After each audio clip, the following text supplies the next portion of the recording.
अरे हम आप सब लोगों में तो क्षणिक मृदुता होती है, भाई कितना मीठो आदमी है, मीठो बोले।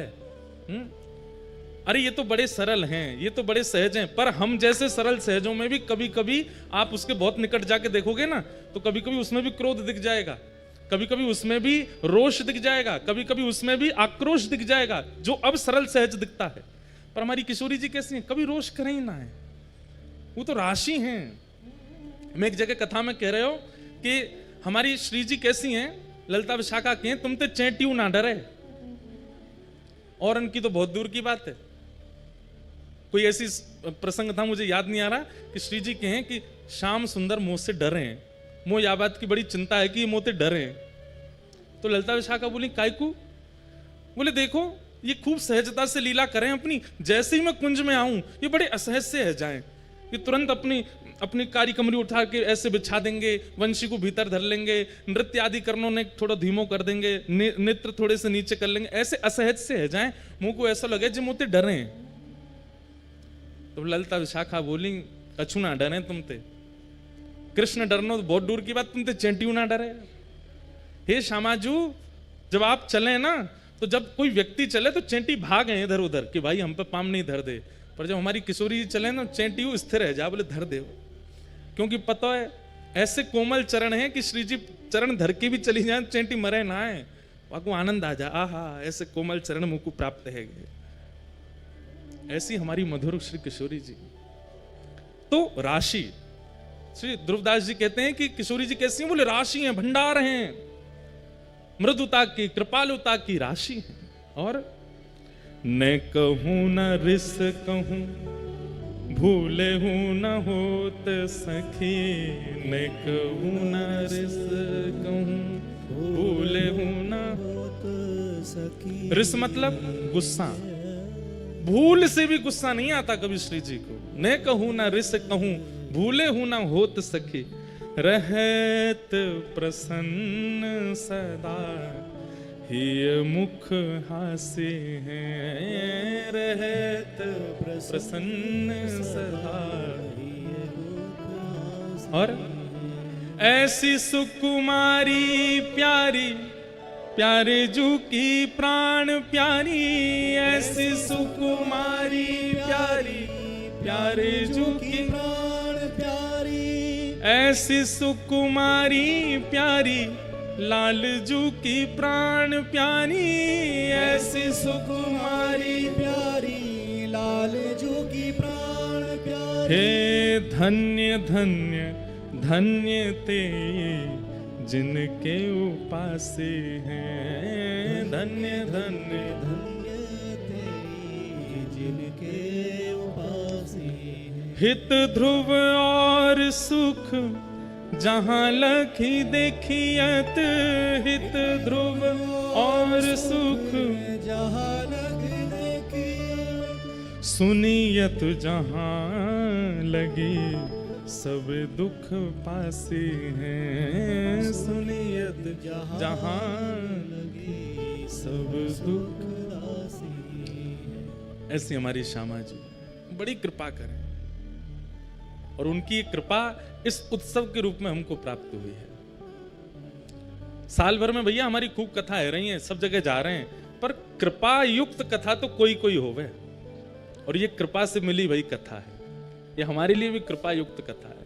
ठाकुर जी की चर्चा करनो, भागवत जी की कथा सुनानो, सब चर्चा तो होती रहती है साल भर, पर ये कभी कभी अवसर मिले जब वृंदावन की निज बीथिन के भाव प्रकट होंगे, और वो ऐसे रसिकन के बीच ही होंगे, तो ये आप पे ही कृपा नहीं है, ये हम पे भी कृपा है, श्री जी की बड़ी कृपा है। तो वृंदावन की प्राप्ति श्री जी की कृपा से, वृंदावन में वास सखियों की कृपा से। बहुत ध्यान से सुनिएगा, वृंदावन की प्राप्ति श्री जी की कृपा, और वृंदावन में वास सखियों की कृपा। मालिक घर में तो बुला लेगा, लेकिन घर में नौकरी जो पहले से वहां सेवक है ना, उनसे कहेगा इसको देखो ये हमारे यहां रखने लायक है कि नहीं, तब वे सेवक देखेंगे, बोलेंगे नहीं इसमें आलस ज्यादा है, इसमें ये ज्यादा है, आदि बड़ी हमारे काम का नहीं है, तो फिर मालिक निकाल देता है। घर में श्री जी तो बुला लेंगी, लेकिन फिर सब सहचरीन सो कहेंगी देखो जी यहाँ रहवे लायक है कि नहीं है, फिर सहचरियां विचार करती हैं, या को नाम जप कैसो है, या की सेवा में निष्ठा कैसी है, या की बुद्धिमती कैसी है, या के भाव कैसे हैं, या की विचार कैसे हैं, या की क्रिया कैसी है, और उन सब पे विचार करके फिर वृंदावन का वास सहचरी देती हैं। लेकिन तीसरी बात सबसे बड़ी है, वास श्री जी दे देंगी, वृंदावन प्रवेश श्री जी दे देंगी, वास सहचरियां दे देंगी, लेकिन वृंदावन समझ में आचार्यों की कृपा से आएगा, रसिकों की कृपा से आएगा। वास बहुत लोग कर रहे हैं, वृंदावन भीड़ हो गई है। अब वृंदावन आते भी बहुत लोग हैं, उसमें भी भीड़ हो गई है, लेकिन वृंदावन को समझ नहीं पा रहे हैं, वृंदावन को जान नहीं पा रहे हैं, वृंदावन की महिमा क्या है, वृंदावन के नहीं, वो अभी उससे अवगत नहीं है। ये मत सोचना कि हम केवल आपको कह रहे हैं, हम खुद को भी कह रहे हैं, पर ठाकुर जी की कृपा से, संत जनों की कृपा से थोड़ा थोड़ा भाव मन में आ रहे हो, तो जहां जाते हैं ना वहीं वृंदावन जैसा अनुभव कर लें। चाहे उड़ीसा जाएं, चाहे महाराष्ट्र जाएं, चाहे पंजाब जाएं, वहीं वृंदावन जैसी सुगंध आने लगे। तो वृंदावन में आना, वृंदावन में वास करना भी बड़ी बात नहीं है, वृंदावन को समझना बहुत बड़ी बात है, और वो रसिकन की कृपा के बिना नहीं होगा। इसलिए किशोरी जी को प्रणाम करके, बिहारी जी को प्रणाम करके वृंदावन आ गए, वृंदावन वास मिल गयो। वही के अगले दिना से अब रसिकन की खोज करो और रसिकन की वाणी सुनो, उनकी सेवा करो, वे असली वृंदावन को अनुभव कराएंगे। आप रोज बिहारी जी को नियम रखे हैं, रोज राधा वल्लभ जी को नियम रखे हैं, रोज राधा रमण जी को नियम रखे हैं, रोज वृंदावन परिक्रमा को नियम रखे हैं। हम आपसे निवेदन कर दें हाथ जोड़ के, ये नियम बाद में रखना। सबसे पहले नियम क्या रखो, वृंदावन यदि प्राप्त है गयो है तो यहां रसिकन के पास जाओ, उनकी सेवा करो, उनके वचनामृत सुनो। तलहटी गोवर्धन की रही, तलहटी गोवर्धन की, नित प्रति मदन गोपाल लाल के, नित प्रति मदन गोपाल लाल के, चरण कमल चितलई है, चरण कमल चितलई है, रसिक प्रीतम हित चित की बातें, रसिक प्रीतम गिरधारी जिसो कहिए, गिरधारी जिसो कहिए, तलहटी गोवर्धन की रही, तलहटी गोवर्धन की। श्री हरि राय महाप्रभु, जिनकी उनकी छाप के पदों में शब्द मिलेगा रसिक प्रीतम। हमारे वल्लभ कुल के महाराज जी, उनकी जितने भी पद हैं उनमें ये उनकी छाप है, रसिक प्रीतम।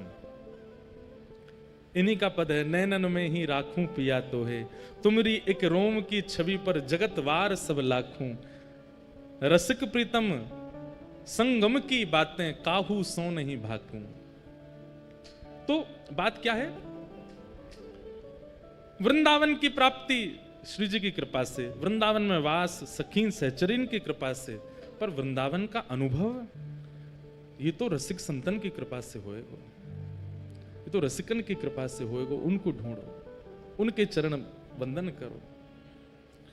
और ऐसी ही कृपा हुई हमारे श्री प्रकाशानंद सरस्वती जी के ऊपर, श्री चैतन्य महाप्रभु के। महाप्रभु चैतन्य अपने संन्यास वेश के बाद दक्षिण यात्रा पर गए थे, और दक्षिण में हमारी संप्रदाय की प्रथम पीठ श्रीरंगम तिरुचि में जो है, तिरुचिरापल्ली में, वहां महाप्रभु जी विराज रहे थे। वहां पर ठाकुर जी पौढ़ानाथ शेषनाग पर पौड़े हैं। कभी कभी हम प्राचीन संतों की बातें सुनते हैं तो मन में एक भाव आता है, कितनी संप्रदायों में समरसता है। और आजकल देखो महाराज जी, आजकल लोग हमको ही डांटते हैं, आप श्री वैष्णव हो, आप हरिदासियों की बात क्यों करते हो मंच से, आप हरिवंशियों की बात क्यों करते हो, आप गौड़ियाओं की बात क्यों करते हो? क्यों ये सब भाव आते हैं? प्राचीन काल के आचार्यों के भाव सुनो, कहीं भी उनमें ऐसा मतभेद नहीं है कि ये हैं इनसे हमने, सब एक दूसरे के संग।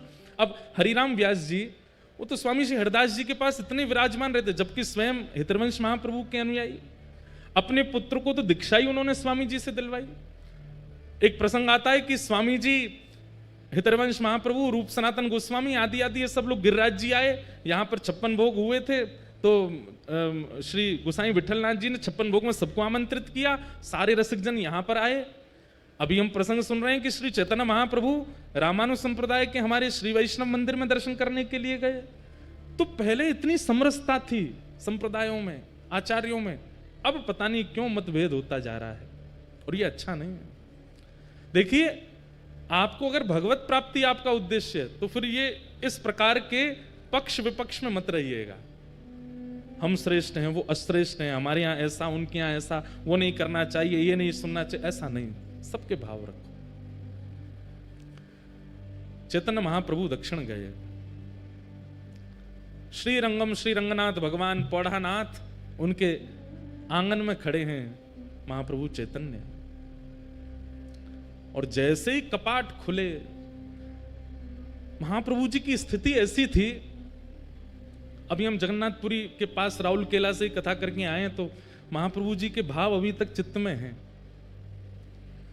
महाप्रभु जी की स्थिति ऐसी थी कि कोई कृष्ण कह भर दे, नेत्रों से अश्रु नहीं प्रकट होते थे। कहते हैं अश्रुओं की पिचकारी निकलती थी नेत्रों से, और वो जिस पे पड़ जाती थी उसके चित्त में भी कृष्ण प्रेम प्रकट हो जाता था। ऐसे महाप्रभु, सोचो उनकी दशा, जब वो मंदिर में जाते होंगे, ठाकुर जी को देखते होंगे, तो उनकी स्थिति क्या होती होगी। जैसे ही कपाट खुले श्री रंगनाथ भगवान के, चैतन्य महाप्रभु ने जैसे ही मुखमंडल का दर्शन किया, उत्ताल नृत्य करने लगे, भुजाएं उठा करके नृत्य कर रहे हैं, नाच रहे हैं, गा रहे हैं, आनंद उत्सव मना रहे हैं, नेत्रों से अश्रुपात। ये दो भावों का एक जगह दर्शन होता था। मुखमंडल पर तो विरह दिख रहा है, और शरीर की स्थिति परम आनंद की होती थी। यह है भक्ति का स्वरूप। कभी कभी मन में आता है कि जब ज्ञान आता है ना, तो बाहर दिखने लगता है कि ये ज्ञानी व्यक्ति है। अहंकार आता है तो अहंकार दिखने लग जाता है, अहंकारी व्यक्ति है। कामी व्यक्ति का काम दिखने लग जाता है। भक्त की भक्ति क्यों नहीं निकल के आती है? उस भक्त की भक्ति उसके रोम रोम में प्रकट क्यों नहीं होती है, जैसे महाप्रभु जी की होती थी? चैतन्य महाप्रभु भाव नृत्य कर रहे थे। अब वहां कोई उनको कुछ समझ रहा है, कोई उनको कुछ समझ रहा है, लेकिन श्री रंगनाथ भगवान की आरती कर रहे श्री वेंकट भट्ट जी, गोपाल भट्ट जी के पिताजी, जिन्होंने श्री राधारमन लाल जी को प्रकट किया, ऐसे श्री गोपाल भट्ट जी के पिताजी श्री वेंकट भट्ट जी रंगनाथ प्रभु की आरती करने के बाद जैसे ही उन्होंने दर्शनार्थियों की ओर देखा प्रसाद वितरण के लिए, और दर्शनार्थियों में जैसी उनकी दृष्टि पड़ी श्री महाप्रभु चैतन्य पर, आप विश्वास नहीं करेंगे उनको क्या अनुभव हुआ। चैतन्य महाप्रभु को देख करके उनके पलक झपकनी भूल गई। अपनी जिस अवस्था में थे उसी अवस्था में रह गए, अंदर गर्भगृह में वेंकट भट्ट जी।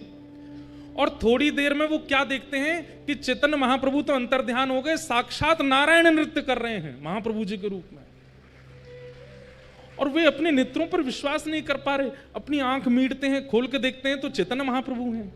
और जैसे ही थोड़ी देर देखते हैं तो थोड़ी देर में ही गौर चैतन्य महाप्रभु श्याम हो जाते हैं, और मानो जैसे नारायण ही नृत्य कर रहे हैं। जैसे ही गर्भगृह में देखते हैं तो गर्भगृह में देखते हैं कि ठाकुर जी शेष शैया पे हैं ही नहीं, वो तो बाहर नृत्य कर रहे हैं। कभी दोनों युगल नृत्य करते हैं, कभी एकांत में चैतन्य महाप्रभु नृत्य करते हैं। इस स्थिति को देख करके श्री वेंकट भट्ट जी पहचान गए कि ये कुछ सामान्य नहीं है। इनके नृत्य को कोई सामान्य समझ रहा होगा, इनके भाव को कोई कुछ समझ रहा होगा, पर ये सामान्य नहीं है, क्योंकि मुझे जो अनुभव हुआ मैं कैसे कहूं। बंधुओं, जब किसी महापुरुष का दर्शन करते हैं ना, तो उनका दर्शन करके उनके रूप, उनकी चाल, उनके पहनाव, उनके तिलक आदि, इन सबको अगर आप देख रहे हो तो अभी कुछ दिखा नहीं। अच्छा सुनो, हमारे बाबा गाते होंगे हरिप्रिया जी के पद, हरिप्रिया जी के पद सुने होंगे आपने। हरिप्रिया जी पुरुष थे, सब छोड़ करके गिरिराज जी आ गए। राधा कुंड में उनके गुरुदेव विराजमान रहते थे, तो अपने गुरुदेव को प्रणाम करके बोले मुझे आपसे गुरु दीक्षा लेनी है। तो महापुरुष बोले राधा कुंड पे बैठे बैठे, बताओ तुमको क्या दिख रहा है?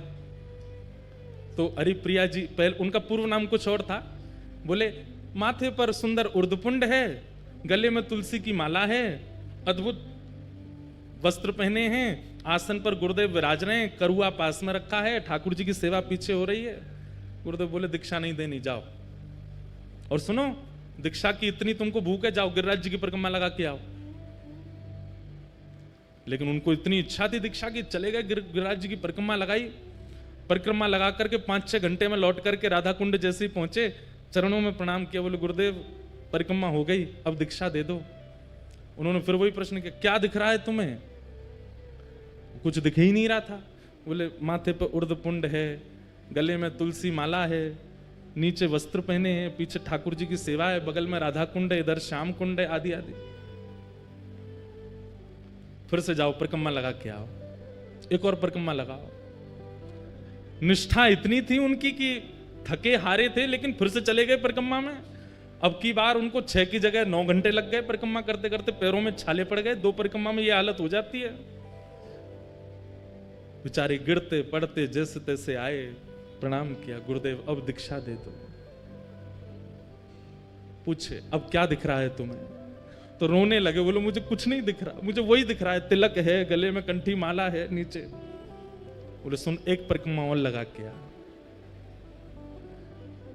तीसरी परिक्रमा की स्थिति कैसे बन जाएगी हमारे, जबकि गिरिराज जी में बाबा हैं, 3 परिक्रमा लगा में, लेकिन उनकी भाव दशा देख करके आप घबरा जाओगे। एक परिक्रमा में हमारी हालत खराब होती है। गुरुदेव बोले जाओ एक परिक्रमा और लगा के आओ।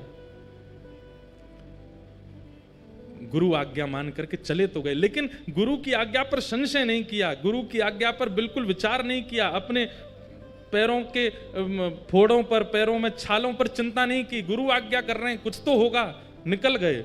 तीसरी बार जैसे वो जाने लगे तो उनके गुरुदेव पीछे बैठे बैठे देख रहे थे, उनके चरण की ओर देखा, छाले पड़े हैं, स्थिति चलने की नहीं है, और मैंने परिक्रमा की आज्ञा दी है, 22 किलोमीटर लगा के आनी है, तब दीक्षा मिलेगी, और ये चल दिया। तुरंत मन में आ गया भाव, श्री जी यहाँ पे कृपा करो। अब जैसे ही वो गिरिराज जी की परिक्रमा में गए तो उनको पहले तो लोग दिख रहे थे, पहले तो माताएं दिख रही थी, पहले तो भाई लोग दिख रहे थे। अब पता, अब लिख रहा है कि सब सहचरियां हैं, सब किसी के हाथ में चमर है, किसी के हाथ में बीड़ा है, किसी के पास कुछ है, किसी के पास, सब अलग अलग दिख रहे हैं। साक्षात गिरिराज जी ऐसे लग रहे हैं मानो कोई निकुंज भवन है, या कि कोई अटारी पर कभी श्री जी आ रही हैं, कोई अटारी पर श्याम सुंदर आ रहे हैं, कभी कहीं से मोर बोल रहे हैं, कहीं कहीं वीणा बज रही है, कहीं पर बंशी बज रही है। अब पूरी दृष्टि ही बदल गई। 24 घंटे लगे उनको, और वृंदावन में संपूर्ण ब्रज का दर्शन कर लिया, संपूर्ण निकुंज लीला का दर्शन कर लिया। लौट करके जैसे ही अपने गुरुदेव के पास आए, प्रणाम किया, बोले लाला अब क्या दिख रहा है? तो अपने गुरुदेव को देख के कहते हैं, एक सखी विराज रही है, सुंदर नथनी पहनी है, कानन में कुंडल है, नेत्रन में काजल लगे हैं, सुंदर चुनरी ओढ़ी है, पीछे दर्पण है, बहुत सुंदर मणिमंडित नीचे सब फर्श है, यहां श्याम कुंड है, यहां राधा कुंड है, और मेरे गुरुदेव की गोद में प्रिया प्रियतम दोनों विराजमान है। जैसे ये दर्शन हुए तब उनको स्वीकार किया और उनका नाम रखा है श्री हरिप्रिया। उनके बड़े पद रसिक जन गाते हैं, एक आध दिन हम भी गाएंगे कथा में, श्री हरिप्रिया।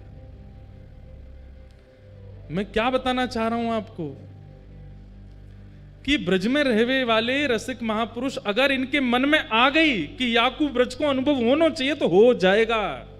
आपके अनेक प्रयासों से नहीं होगा, आपके अथक प्रयासों से नहीं होगा, किसी रसिक के मन में आ गई कि इसको ब्रज प्राप्त हो तो हो जाएगा।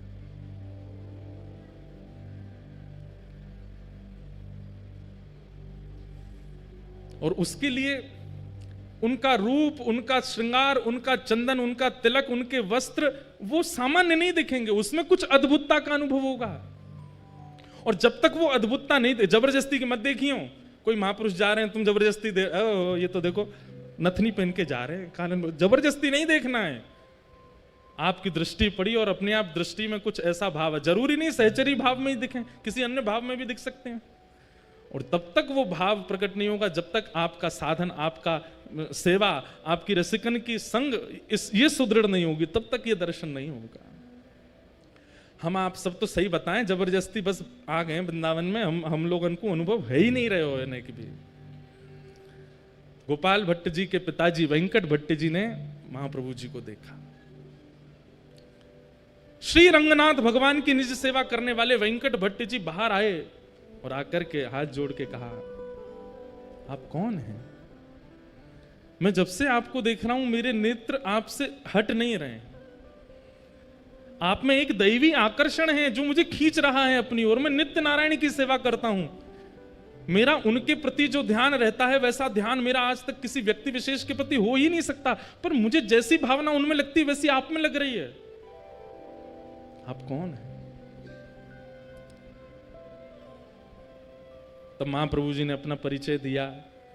बोले, हम अभी विरक्त वेश में हो गए हैं और दक्षिण दर्शन करने के लिए आए हैं, तो यहां पहुंच गए। वेंकट भट्ट जी ने निवेदन किया, बोले कि आप बस एक कृपा कर दीजिए, क्या कहां रहेंगे यहां पर?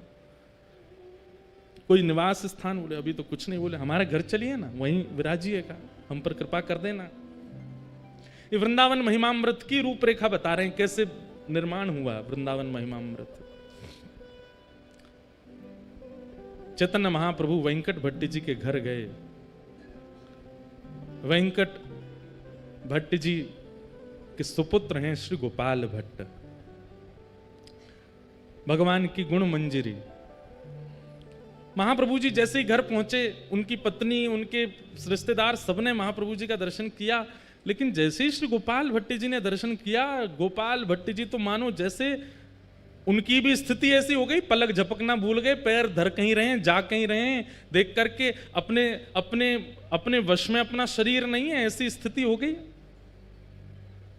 मैं एक बात कहा करता हूं, आचार्य चरणों के सन्मुख जाकर के अगर आपको ये याद रहा कि मैं किस कारण से आया था, मुझे क्या पूछना था, मुझे क्या बताना था, इतनी सुदबुद है, तो समझो अभी कृपा ना भाई, विस्मृति हो जाए, भूल गए सब, तब समझो कि हाँ अब दर्शन भये महापुरुष के।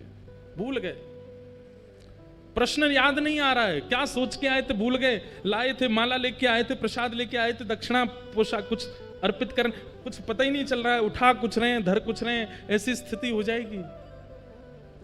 गोपाल भट्ट जी छोटे से हैं, अभी ज्यादा आयु नहीं है, लेकिन महाप्रभु जी को देख करके उनकी स्थिति ऐसी हो गई कि बस यही मेरे सब सर्वस्व है। इस सर्वस्व की भावना उनके प्रति प्रकट हो गई। महाप्रभु जी का एक वैष्णव भाव से जैसा सम्मान होना चाहिए, पूरे परिवार ने किया, माला पहनाई, चंदन लगाया, पोशाक उड़ाई, चरण धोए, सबने चरणामृत पिया। गोपाल भट्ट जी के मन में एक भावना आ गई, जब चरणामृत बांट रहे थे तो सबको थोड़ा थोड़ा ही दे रहे थे, मतलब जैसे एक ही बूंद गिरे, क्यों, जितना बच जाएगा सब मैं पी जाऊंगा, सबको बांट दूंगा तो मेरे लिए नहीं बचेगा, ऐसी भावना चित्त में आ गई। तो सब लोग हाथ पसार के खड़े हैं, चरणामृत दो महाप्रभु जी का, तो गोपाल भट्ट जी छुआते हैं और न्यों देते हैं, एक ही बूंद गिरती है, अरे और दो, नहीं इतना ही लो।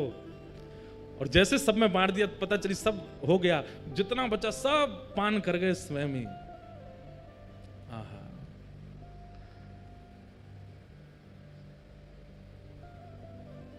गोपाल भट्ट गोस्वामी पर कृपा हुई, खूब सत्संग हुआ, आनंद हुआ। अगले दिन श्री चैतन्य महाप्रभु प्रस्थान करने के लिए तैयार हुए।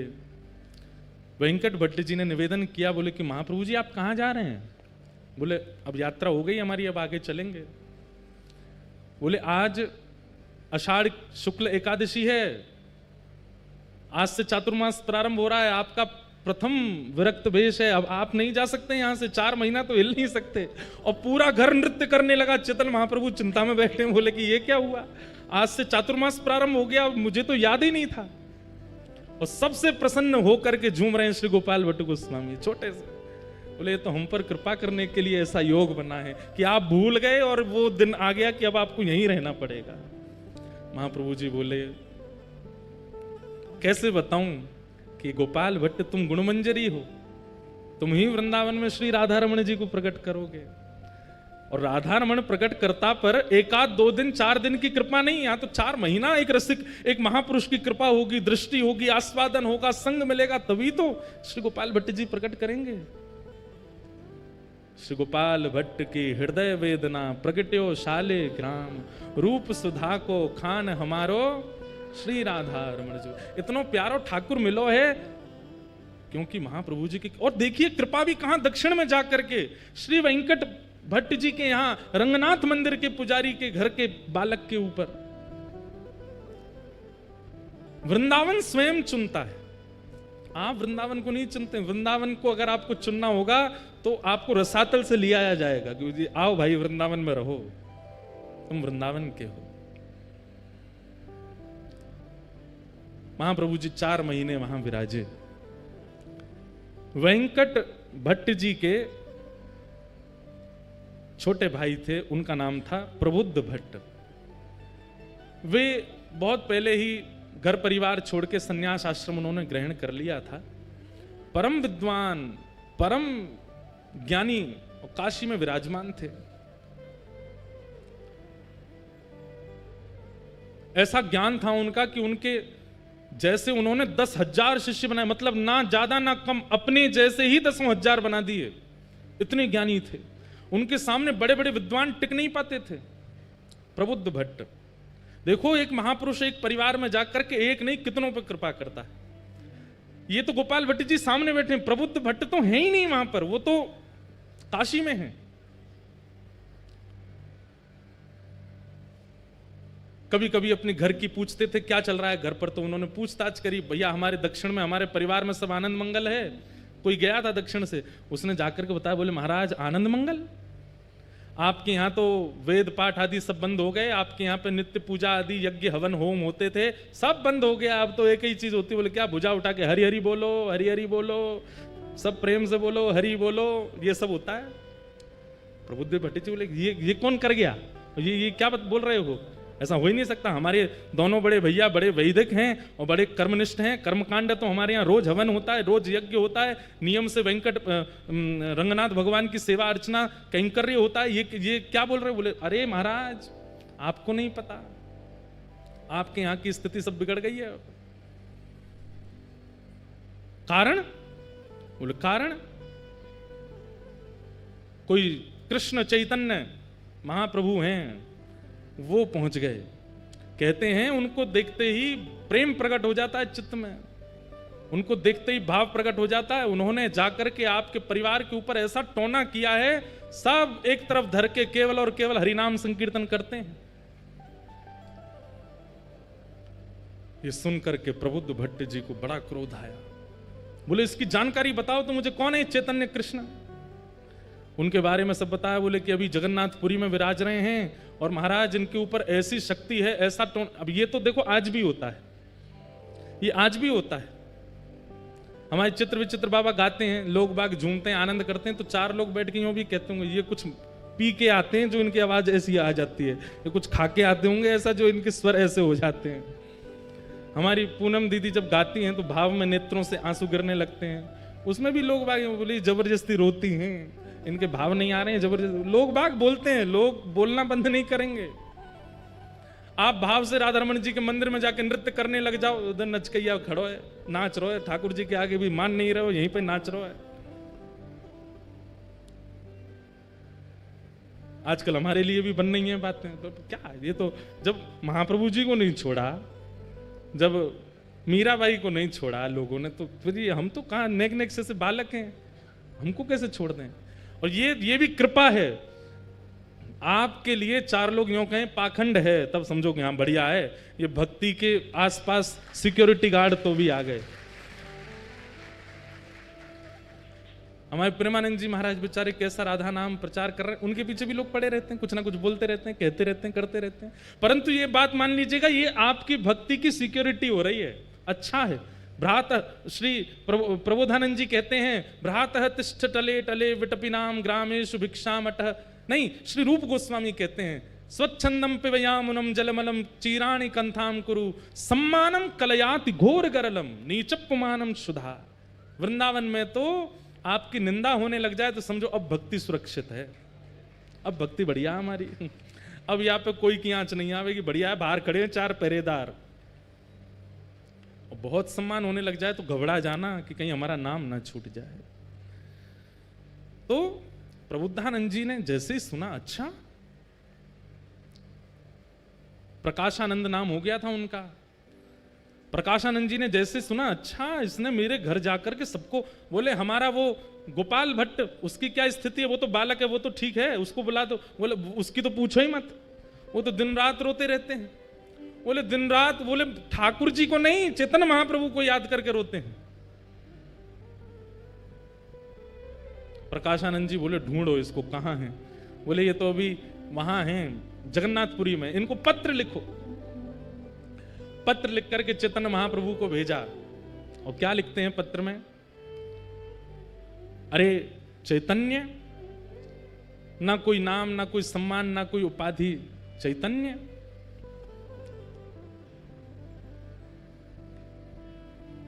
सन्यासी हो, सुना है हमने, लेकिन सन्यासी होकर के तुम बहुत नाचते हो, उछल उछल करके नाचते हो, गाते हो, ये सन्यासियों का स्वरूप है। अरे सन्यासी हो तो सन्यासियों की तरह रहा करो, ये किस प्रकार का रूप प्रकट कर रहे हो? सन्यासियों को तो बहुत भाव से रहना चाहिए, और सन्यासियों का निवास स्थान जगन्नाथपुरी नहीं होता, सन्यासियों का निवास स्थान वृंदावन नहीं होता। सन्यासी ऐसे घूमते डोलते नहीं रहते हैं, सन्यासी तो गंगा ज्ञान के तट पर काशी में विराजते हैं, वेदों पर मनन करते हैं, शास्त्रों पर चिंतन करते हैं, लोगों को वेद शास्त्र पढ़ाते हैं, ये सन्यासियों का। और तुम क्या कर रहे हो? ये नाच नाच करके और दुनिया में कृष्ण नाम की, ये सन्यासी का स्वरूप नहीं होता। चेतन महाप्रभु गंभीरा में विराजमान थे, जगन्नाथपुरी में भावावेश में रहते थे। प्रकाशानंद जी का पहुंचा पत्र, पत्र पढ़कर के शिष्यगण सब सुनाने लगे, और जैसे ही उसमें भाव सुने, इतना आक्षेप सुना, अपने बारे में इतनी निंदा सुनी, महाप्रभु जी प्रसन्न हो गए। जय हो जय हो जय जगन्नाथ, महाप्रभु जी की बड़ी कृपा, महाप्रभु जी का बड़ा अनुग्रह है। अरे भैया आज तो उत्सव होना चाहिए, लड्डू बांटो लड्डू बांटो। अच्छा है, जय हो हमारे गोपेश बाबा की जय हो। गौ माता की पूरे ब्रजमंडल में और पूरे भारतवर्ष में सेवा के प्रकल्प को लेकर के खूब महाराज जी सजग रहते हैं। ऐसे हमारे महाराज जी को बारंबार प्रणाम। क्या बता रहा था मैं? सुनो सुनो, इधर देखो, क्या बता रहा था मैं? हैं? हाँ, पत्र आया, लड्डू बांटो, रबड़ी बांटो। और संघ के जितने महाप्रभु जी के अनुयायी थे सब बोलने लगे, आप तो महाप्रभु हैं, पर हमको कितनी पीड़ा हो रही है ये पत्र पढ़ के। कोई आपके विषय में इतना बुरा भला बोल रहा है और आप इतने आनंद में हो।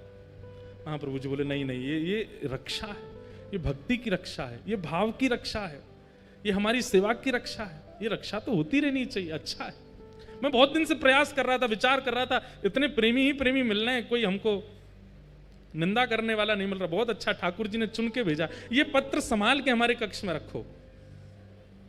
ऐसे महाप्रभु जी। लेकिन उनके परम शिष्य स्वरूप दामोदर दास जी बोले इसका उत्तर तो मिलेगा। महाप्रभु जी आप शांत रहिए, हम उत्तर भेज दे। बोले नहीं, उत्तर में कुछ ऐसा नहीं, ऐसा कुछ नहीं लिखेंगे, आपको पढ़वा के ही भेजेंगे। और उन्होंने उत्तर में क्या लिखा? हे प्यारे सखा, आपने जो बात कही कि सन्यासी को काशी में रहना चाहिए, गंगा के तट पर रहना चाहिए, शिव की आराधना करनी चाहिए, वेद वेदांतों का नियम पाठ करना चाहिए, आदि आदि। बोले आप जिन शिव की आराधना करते हैं उन शिव के मस्तक पर जो गंगा है ना, वो महाप्रभु जगन्नाथ जी के चरणों से ही प्रकट होती है। श्री कृष्ण के चरणों से ही प्रकट होने वाली गंगा है जिसके तट पर काशी विराजमान है। आप तो उस गंगा के तट पर रहते हैं जो ठाकुर जी के चरणामृत है। हम तो जगन्नाथपुरी में महाप्रभु जी के संग ही रहते हैं, जिनके चरणों से गंगा निकली हम उनके साथ रहते हैं। और आप काशी की इतनी महिमा बता रहे हो कि काशी में मुक्ति मिलती है, सन्यासियों को रहना चाहिए, आदि आदि। वहां पर महादेव कान में मंत्र बोलते हैं काशी में। ऐसा कहते हैं मणिकर्णिका पर अगर संस्कार हो जाए किसी का तो जीवन में उसने कितने भी पाप किए हों, महादेव उसके कान में राम तारक मंत्र बोलते हैं, उसकी सीधे भगवत प्राप्ति होती है। काशी में अंतिम संस्कार की बड़ी महिमा है। बोले वहां महादेव भी कान में आकर के रामकृष्ण का ही नाम बोलते हैं। तो इसलिए सन्यासी अगर काशी में ना रहे तो इसमें कोई दिक्कत नहीं है, वो तो साक्षात कृष्ण के साथ रहते हैं। ऐसा करके पत्र भेज दिया।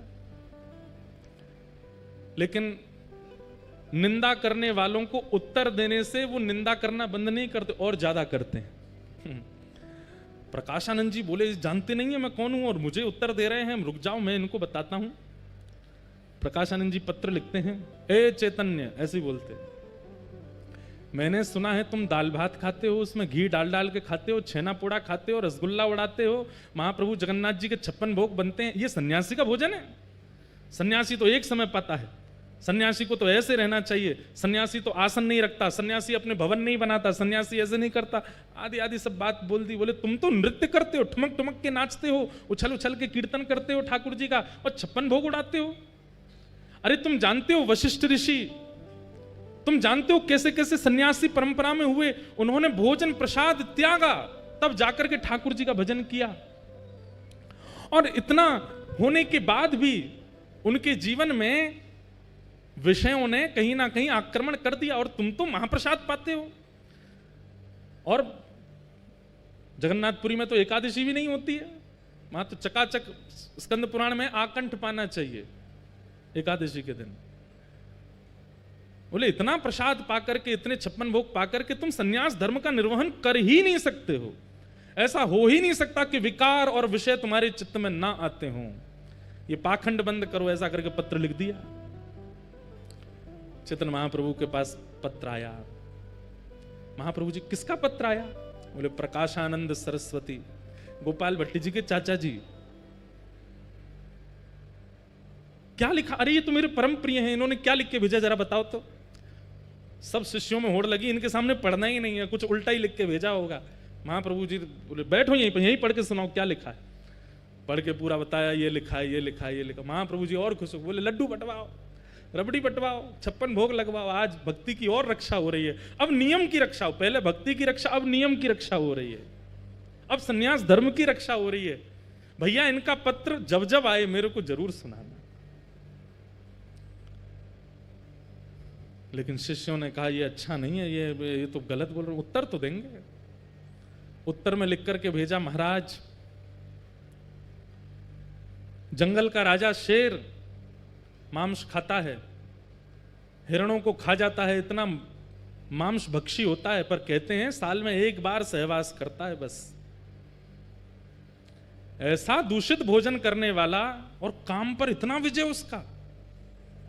और वहीं वृक्षों पर रहने वाले ये पक्षी जो तिनका खाते हैं, दाल खाते हैं, उड़द सूखे सूखे कंकड़ खा जाते हैं, सूखे सूखे ये सब खा करके अपना पेट भरते हैं और इनके काम में कभी भी कटौती नहीं होती, महाकामी होते हैं।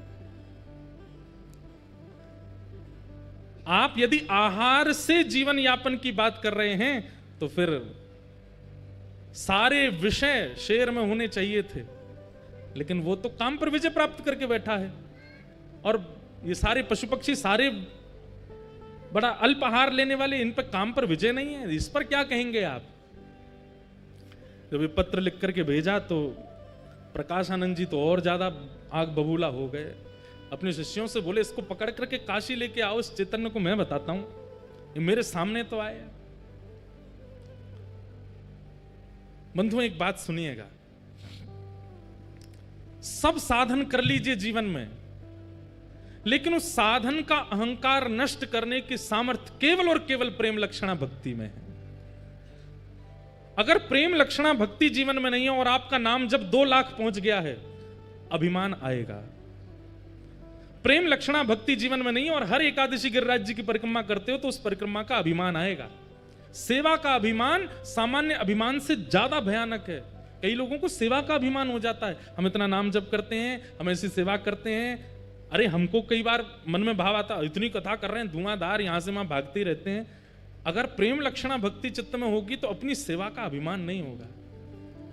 प्रेम लक्षणा भक्ति तो दैन्यता लाती है, दीन बनाती है, सरल बनाती है, सहज बनाती है। प्रकाशानंद जी के पास सब कुछ है, लेकिन भक्ति नहीं है, प्रेम नहीं है।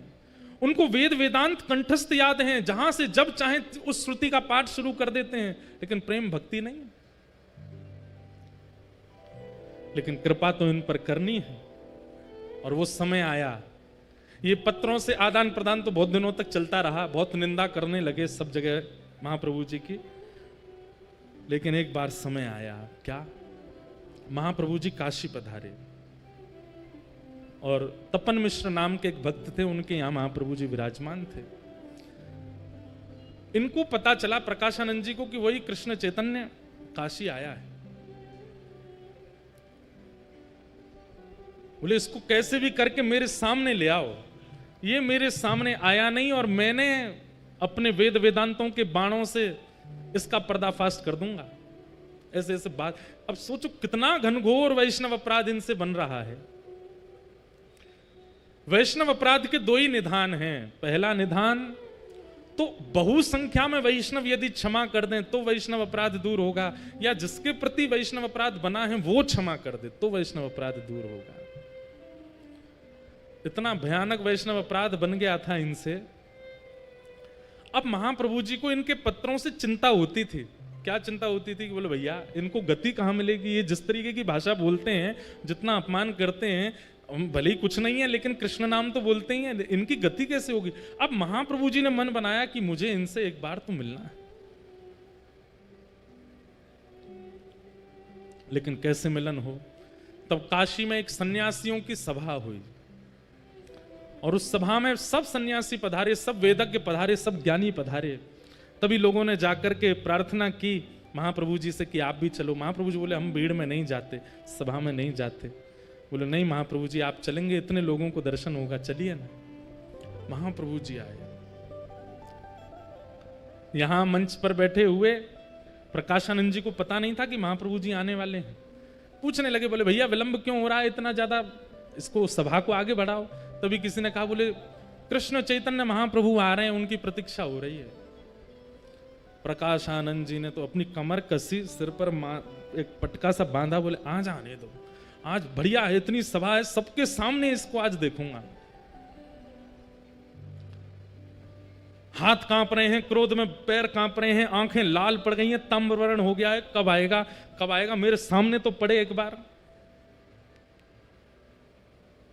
इतने में ही श्री चैतन्य महाप्रभु का आगमन हुआ, और जैसे ही महाप्रभु जी का उस सभा में गृह में प्रवेश हुआ, मानो जैसे किसी ने जलाशय में बैठे हुए लोग थे और किसी ने करंट छोड़ दिया हो।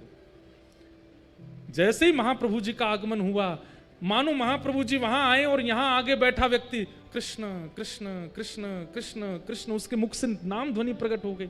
इतने में ही पीछे का कोई व्यक्ति कृष्ण कृष्ण कृष्ण कृष्ण, मुख से नाम प्रकट होने लगा। तभी वहां दूसरा व्यक्ति हरि बोल कहकर के नृत्य करने लगा। पूरी सभा मानो देखते ही देखते देखते, और केवल नाम नहीं प्रकट हो रहा है, नेत्रों से भावाश्रु जल बह रहे हैं, सब भुजा उठा करके नृत्य कर रहे हैं। केवल महाप्रभु जी की उस सभा में आगमन मात्र से यह स्थिति हो गई। मंच पर बैठे प्रकाशानंद जी ने जैसे ही देखा, अभी ये नहीं पता था कि यही चैतन्य महाप्रभु हैं, देखते ही मेरे आंसू क्यों आ रहे हैं, मेरा शरीर क्यों कांप रहा है, कृष्ण कृष्ण कृष्ण, हरि बोल हरि बोल हरि बोल, ये कैसे शब्द मेरे भीतर से प्रकट हो रहे हैं। आसपास के अपने बालकों से बोले, तुमको भी मेरे अंदर से कृष्ण नाम सुनाई दे रहा? बोले जी गुरु जी, ये मेरे आंसू क्यों आ रहे हैं, कुछ सभा में हुआ है क्या? तभी कोई कहता है महाप्रभु कृष्ण चैतन्य आ गए। बंधुओं, विचार करके मन में भाव आता है, जिनकी उपस्थिति मात्र एक पत्थर हृदय के चित्त में भाव प्रकट कर देती है, कैसे महाप्रभु जी रहे होंगे। जिनको पता नहीं है वृंदावन क्या है, जिनको पता नहीं है कृष्ण कौन है, जिनको पता नहीं है युगल उपासना क्या होती है, ऐसे लोग उस सभा में बैठे हैं, और महाप्रभु जी के आते सबके चित्त में कृष्ण प्रवाहित हो गए। किसी को अपने तन की सुध नहीं है, किसी को अपनी वाणी की सुध नहीं है, सब मानो जैसे एक व्यक्ति के हाथ में सबकी वाणी का कंट्रोल, सबके नेत्रों का कंट्रोल आ गया हो। और महाप्रभु जी दोनों भुजा उठाए, कभी यहां गिरते हैं, कभी वहां गिरते हैं, सब संभालते हुए आ रहे हैं।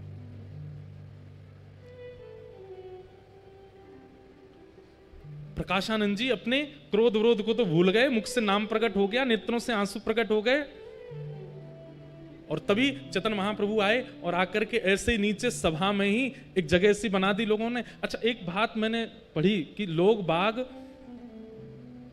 स्पर्श करने जाते थे महाप्रभु जी का, तो संग में जो उनके गोस्वामी आदि सब रहते थे वो स्पर्श नहीं करने देते थे। क्यों?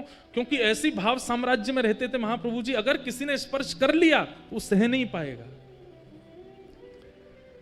अपने आप ही पहले जगह कर दी, भैया दूर दूर बैठो, इनका स्पर्श मत करना। महाप्रभु जी आकर के बैठ गए और भाव से बैठ करके सब सन्यासियों को प्रणाम किया, सबके चरण रज को अपने माथे से लगाने लगे। पता नहीं प्रकाशानंद जी को क्या हो गया, लोग बाग प्रकाशानंद जी को देख रहे हैं कि अब ये क्या बोलेंगे, लेकिन प्रकाशानंद जी तो अत्यंत भाव में आ गए, उठ करके नीचे आए, बोले जय हो। आप नीचे क्यों बैठ के, ऊपर आइए ना। नहीं नहीं, मेरा स्थान यहीं ठीक है। तो जैसे कोई नीचे बैठ जाए तो उसको पकड़ के ऊपर लाते हैं, तो जैसे ही हाथ पकड़ा महाप्रभु जी का, सब बोले ये नहीं करना था इनको, और जैसे ही स्पर्श किया है, हाँ कृष्ण हाँ कृष्ण हाँ कृष्ण कह करके वहीं गिर पड़े प्रकाशानंद जी। शरीर पूरा कंपन होने लगा, नेत्रों से आंसू गिरने लगे। महाप्रभु जी ने किसी से कहा इनको संभालो। सुनने में इस स्थिति को हम अनुभव ही नहीं कर पाएंगे जो स्थिति होती थी। हमारे अष्ट सखा गाते हैं, एक हमारे अष्ट सखाओं में एक सखा हुए, उनका नाम था चीत स्वामी। क्या नाम था? पहले इनका नाम था चीतू पंडा। क्या नाम था? ये बड़े उग्र स्वभाव के और मजाक मतलब संतों की उपहास करना, उनके मजाक उड़ाना। उस काल में मथुरा आए थे हमारे श्री वल्लभाचार्य जी महाराज, और ये उनकी परीक्षा लेने के लिए गए थे। लेकिन जैसे ही महाप्रभु जी का दर्शन किया, दर्शन करते ही चित्त से सारे विकार खत्म हो गए, नेत्रों से आंसू गिरने लगे। चीत स्वामी जी ने एक पद गाया, और वही पद आज प्रकाशानंद जी के मुख से मानो प्रकट हो रहा हो महाप्रभु जी को देख करके। भई अब गिरधर सो पहचान, भई अब गिरधर सो पहचान, भई अब गिरधर सो पहचान, भई अब गिरधर सो पहचान। मतलब रसिक जनों के दर्शन बिना पढ़े बिना सुने, केवल दर्शन से ठाकुर जी के अपने आप पहचान होने लग गई। ठाकुर जी अपने आप समझ में आने लगे। कहां इतनी कथाएं, इतने प्रवचन सुनने के बाद भी ठाकुर जी का अनुभव नहीं होता, लेकिन एक रसिक की दृष्टि मात्र पढ़ने से ठाकुर जी से पहचान होने लगी। चीत स्वामी जी कह रहे हैं, मैंने कोई साधन नहीं किया, मैंने यमुना स्नान नहीं किया, मैंने कभी जाप नहीं किया, लेकिन इनके सामने बैठने मात्र से मुझे ठाकुर जी के रूप का बोध हो गया। तब उन्होंने ये गाया, भाई अब गिरधर सो पहचान, भई अब गिरधर सो पहचान। कपट रूप छलवे को आयो, कपट रूप छलवे को आयो, पुरुषोत्तम नहीं जान, पुरुषोत्तम नहीं जान, भई अब गिरधर सो पहचान, भई अब गिरधर सो पहचान। भई अब गिरधर सो पहचान, गिरधर सो पहचान। छोटो बड़ो कछु नहीं जान्यो, छोटो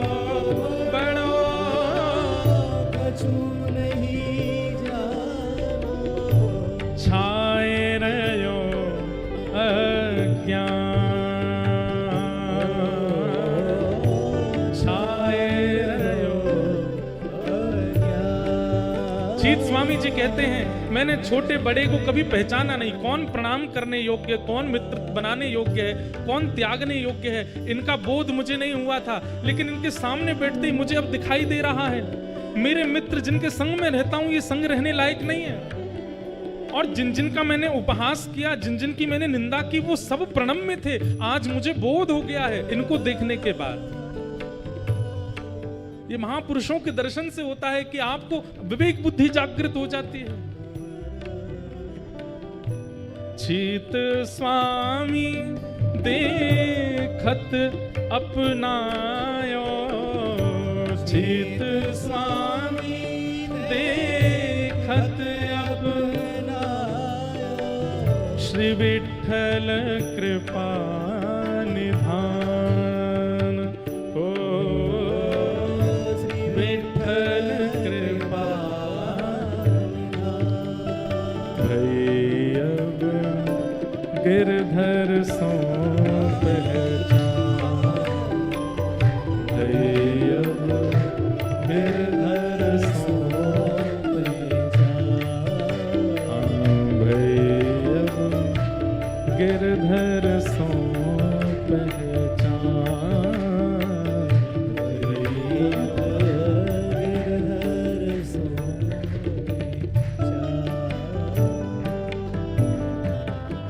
यही स्थिति हुई है प्रकाशानंद जी की। महाप्रभु जी को देख करके क्रोध विरोध तो सब भूल भाल गए, नीचे बैठ गए और सामने बस देख रहे हैं अपलक नेत्रों से। मुख से कृष्ण नाम ध्वनि निकल रही है, नेत्रों से अश्रुपात हो रहा है। लेकिन थोड़ी देर बाद अपने आप को समझाने लगे, ये सब माया है, ये जादूगर है, इसने जादू कर दिया, टोना कर दिया मेरे ऊपर। लेकिन दर्शन का कुछ तो प्रभाव होता। प्रभाव क्या हुआ कि वाणी में शीलता आ गई। चाह तो रहे थे कि मैं थोड़ा कठोर बोलूं, कुछ गड़बड़ बोलूं, कुछ उल्टा सीधा बोलूं, लेकिन बोल क्या रहे हैं? कैसे हो आप? ठीक हैं? आप ऊपर नहीं विराज रहे, नीचे ही बैठ रहे। और खुद मन में सोच रहे मैं इतना प्रेम से क्यों बात कर रहा हूं। वो सोच रहे मुझे तो क्रोध करना है, मुझे तो चिल्लाना है इनके ऊपर, लेकिन अब अपने वश में नहीं है। ये होता है रसिकों के दर्शन से। महाप्रभु जी बोले आपकी सबकी कृपा है। प्रकाशानंद जी बोलने लगे मैं आपसे एक शिकायत करना चाहता हूं। बोले क्या? सन्यासियों को इतना नाचना नहीं चाहिए। आप इतना रोते हो, इतना ज्यादा अच्छी बात नहीं है ये। अरे सन्यासी तो पूरे विश्व को ज्ञान देता है, उसकी रहनी उसकी करनी से लोग प्रभावित होते हैं। आप क्या करते हैं इतना? मुझे लगता है आप पढ़ते नहीं हो, आपको पढ़ना चाहिए। महाप्रभु जी बोले हमको तो कुछ आता ही नहीं है, हम तो बिल्कुल अज्ञानी हैं, पढ़ाई लिखाई हमसे होती नहीं थी। तो हमारे गुरुजी ने गलती से बहुत मेहनत करके 6 साल लगे हमको एक श्लोक याद करवाया। बोले कौन सा श्लोक याद कराया? जब बताओ। तो अब वेदक हैं, ज्ञानी हैं, तो सुनने बैठ गए। बताइए कौन सा श्लोक याद कराया? बोले हरेर नाम हरेर नाम हरेर नामैव केवलम कलौ नास्त्यैव नास्त्यैव नास्त्यैव गतिरन्यथा। केवल हरि नाम हरि नाम हरि नाम, इसी से कल्याण होगा। कलयुग में और किसी से कल्याण होने वाला नहीं है। प्रकाशानंद जी बोले और आपने ये श्लोक याद करके जीवन में उतार लिया? बोले हाँ हमने तो भैया मैं क्या बताऊं, गुरुजी ने ये श्लोक याद करा दिया, फिर हमने इसका अर्थ पूछा तो गुरुजी ने बताया कलयुग में केवल नाम से उद्धार होगा। फिर हमारे गुरुजी ने हमको महामंत्र दे दिया। बोले क्या है महामंत्र? बोले हरे कृष्ण कृष्ण कृष्ण हरे हरे, हरे राम राम राम। बोले बस ये 2 ही आते हैं हमको, और कुछ नहीं आता। और महाप्रभु जी वो तो सब जानते हैं, लेकिन बोल रहे हैं। प्रकाशानंद जी बोले आप एक काम करो अब। बोले क्या? अब मेरा लड़ने का मन नहीं है आपसे, आप अच्छे व्यक्ति हो, आपका स्वभाव स्वरूप देख के मुझे आप पे कृपा करने का मन हो रहा है। महाप्रभु जी बोले कर दो कृपा। बोले कृपा ऐसे नहीं करूंगा, तो पढ़ने आओ मेरे पास, मैं आपको वेद पढ़ाऊंगा। महाप्रभु जी बोले कब से आना है? आज से ही, आज से बढ़िया दिन है, आज से चलो। महाराज प्रकाशानंद जी हाथ पकड़ के ले गए अपने घर पे ही, जाकर के महाप्रभु जी को सामने बैठा। बोले पढ़ो हमारे साथ। महाप्रभु जी बैठ गए। 3 दिन हो गए पढ़ते पढ़ते। 3 दिन बाद प्रकाशानंद जी बोले आपको कोई पूछना नहीं है कुछ भी? 3 दिन से हम पढ़ाए जा रहे हैं, आपको सब समझ में आ गया? महाप्रभु जी बोले आपने कहा था सुनना है, समझने की आपने नहीं कही थी। आपने केवल कहा था सुनते रहो, हम सुनते ही जा रहे हैं, समझने की आपने कही नहीं हमसे। प्रकाशानंद जी सिर पकड़ के बैठ गए, बोले यही होता है, ये भक्ति जिन लोगों के चित्त में आ जाती है वो जितना कहो उतना ही करते हैं, उससे अधिक नहीं करते। बोले आप कृपा कर दो। बोले मैंने 3 दिन में क्या पढ़ा तुमको समझ नहीं आया? बोले सुनने के लिए कहा था, सुन तो हम रहे हैं ना, हम इधर देखते ना उधर, आपको देख के सुनते रहते हैं। प्रकाशानंद जी बोले ऐसे तुम्हारी गति नहीं होगी। बोले कैसे गति होगी? बोले इसको समझो भी। 3 दिन और पढ़ाया, 3 दिन बाद बोले अब समझ में आया। बोले अब हमको समझ नहीं आ रहा, हमारे गुरुजी पढ़ा पढ़ा के हार गए, वो नहीं समझा पाए, आप क्या समझाओगे हमको? बोले इतनी सरल भाषा में बोल रहा हूं फिर भी आपको समझ नहीं आ रहा। अरे ये तो शंकराचार्य जी की वाणी है, ये तो समझ में आनी चाहिए आपको, आद्य गुरु शंकराचार्य कह रहे हैं। महाप्रभु जी कहते हैं सुनिए सुनिए मेरी बात सुनिए। प्रकाशानंद जी बोले क्या क्या सुनना है? बोले आद्य गुरु शंकराचार्य जी ने पूरे विश्व को वैदिक ज्ञान प्रदान किया, लेकिन जब अपनी माताजी पधारने की स्थिति में थी ना, आद्य गुरु शंकराचार्य जी, बड़ा अच्छी चरित्र आता है कि शंकराचार्य भगवान बचपन में अपनी मैया से बोले मैया मेरा जन्म संसार की चीजों को भोगने के लिए नहीं हुआ है, मुझे विरक्ति लेने दो, अभी से मुझे घर त्यागने दो। तो मां इनकी रोने लगी, पकड़ लिया, बोले मैं तुझे नहीं छोड़ूंगी। तो शंकराचार्य भगवान बोले ऐसे नहीं छोड़ेंगे, कुछ करना पड़ेगा। तो एक दिन नदी में स्नान करते करते एक मगरमच्छ आया और उसने आके बालक शंकराचार्य जी का पैर पकड़ लिया, चिल्लाने लगे मां बचाओ मां बचाओ। मां पकड़ के खींचे लेकिन मगरमच्छ छोड़े ना। बोले बेटा मैं क्या करूं, ये तो छोड़ ही नहीं रहा है। तो शंकराचार्य जी बोले एक ही तरीका है मां। बोले क्या? मुझे घर छोड़ने की आज्ञा दे दो। आप यदि मुझे घर छोड़ने की आज्ञा दे दोगे, मगरमच्छ तुरंत चला जाएगा। इसने मुझे इसलिए पकड़ा है क्योंकि मैंने अभी तक संन्यास ग्रहण नहीं किया। नहीं वो तो नहीं छोड़ूंगी, तो फिर मां ये खा जाएगा मुझको। अब मां ऐसी दुविधा में, छोड़ूं कैसे, इकलौता पुत्र है, और नहीं छोड़ूं तो मगरमच्छ खा जाएगा। तो मां बोली ठीक है बेटा मैंने आज्ञा दी, छोड़ दे तू संसार। और जैसे ये बात कही इतने में मगरमच्छ मुंह खोल के वहां से भाग गया, छोड़ छाड़ के चला गया। शंकराचार्य जी बोले मां अब मुझे आज्ञा दो, मुझे बहुत करना है संसार को धर्म के मार्ग पर ले जाने के लिए। मां ने कहा चले जा बेटा, तू जीवन में कभी मत आना, पर जब पता चले कि मां के प्राण जाने वाले तब आ जाना। ये कथा प्रकाशानंद जी को चैतन्य महाप्रभु सुना रहे हैं।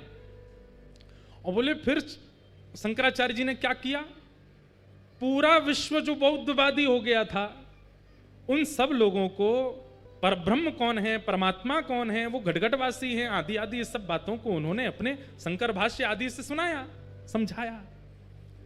लेकिन एक दिन खबर पड़ी कि मां मरणासन अवस्था में है। प्रकाशानंद जी सुन रहे हैं, बोले अच्छा फिर? बोले शंकराचार्य जी गए अपनी मैया के पास। तो मां ने कहा बेटा मैंने सुना तूने पूरे विश्व का उद्धार किया, अपनी मां का भी उद्धार कर दे। तो शंकराचार्य जी सामने बैठकर के शंकर भाष्य सुनाने लगे, वेद वेदांतों की, और सुंदर सुंदर भाव सुनाने लगे। ये श्लोक लो, ये मंत्र लो, ये लो, ये लो, ये परब्रह्म है, ये अणु में है, ये परमाणु में है, आदि आदि। मां बोली बेटा मुझे समझ नहीं आ रहा है, मेरे जीवन के बहुत कम क्षण बचे हैं, कुछ सरल सा समझा जिससे मेरे चित्त में भाव आए।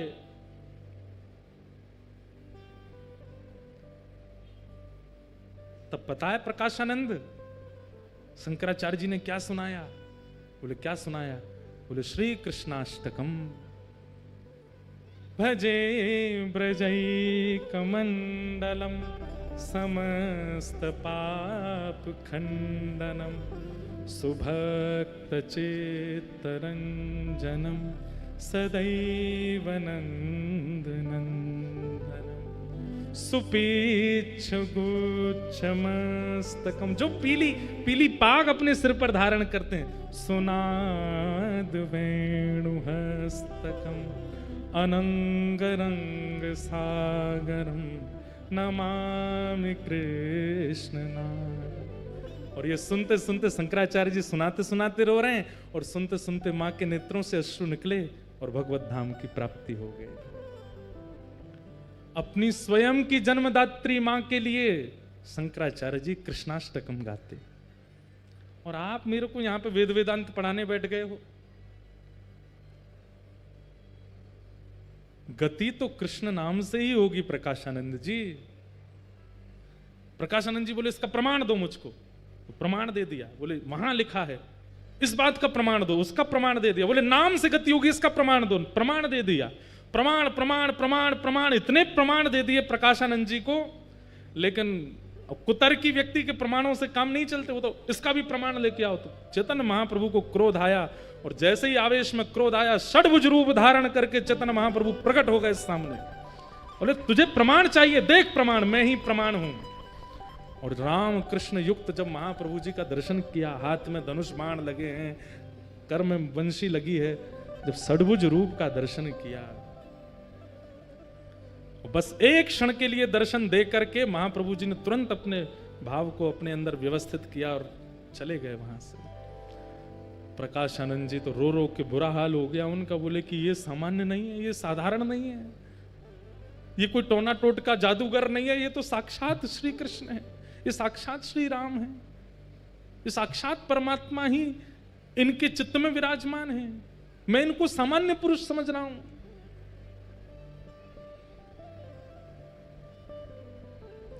महाप्रभु जी के पास पहुंच गए, चरणों में जाकर के वंदन किया, बोले कि अब मुझ पर कृपा करो, मैंने वेद वेदांत उपनिषद किसी को नहीं छोड़ा, सब पढ़ लिख करके विद्वान बन गया, लेकिन मैं आज इतनी वृद्धावस्था में अनुभव कर रहा हूं कि मेरी तो अधोगति हो रही है।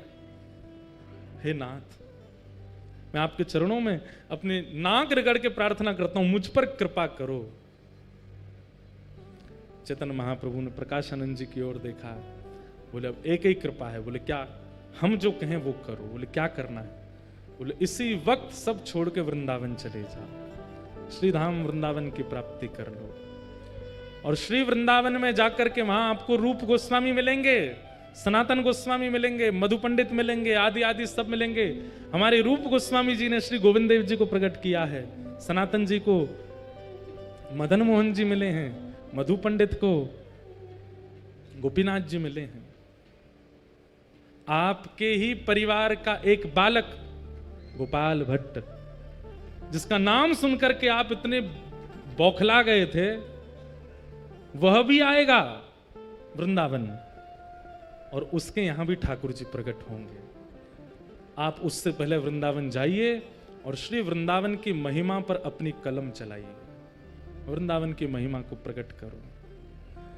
प्रकाशानंद जी ने चरणों में प्रणाम करके कहा कि हे महाराज,